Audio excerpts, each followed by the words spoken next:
What's going on, guys? It's Groovy Guide and Guru, martial artist and philosopher.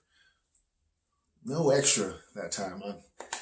My brain just said, nah, fuck it. Anyway, so I am here to explain to you guys something else you may have questions about and all that good stuff and doody-doo.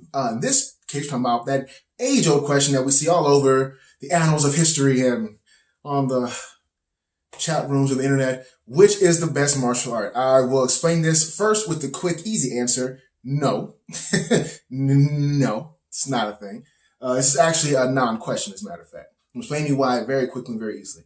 But to expand on that, it's not the martial art, it's the martial artist. I know some of you have heard this before, you read it before. I'm explaining you why that's true. First, with an example. It's not the paintbrush or the ink. It's not the paintbrush or the paint that's being used. It is the painter with the skill to create the art. It is the medium, is the artist using the medium of which. It doesn't make a difference what it is. This also goes into the concept of a useful technique and a useless technique. And this is where these people come to the argument to try to make that grasp of which martial art is better than the other ones. It's not the aspect of the technique you're using. It's can you make that technique effective? Now, in some aspects or some regards, really, this is kind of unrealistic. It's people who do all the whole, I use my chi and I just force at you and you fall over. That's, I don't know how, good luck making that work. But, if you put that on a scale, the more ridiculous technique, the harder you're going to have to try to make that all balance out.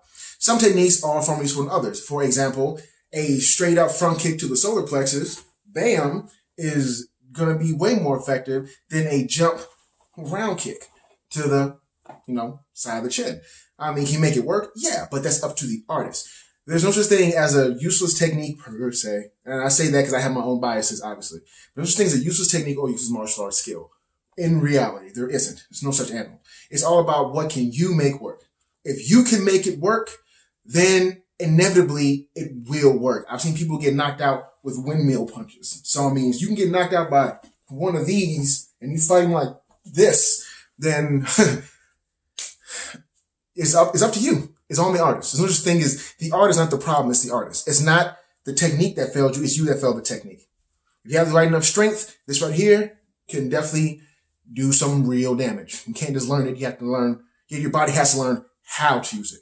Well, anyway, hope I cleared that up, and I'm sure you're going to argue about this later on, but it's whatever. Thanks for your time, and train hard, man.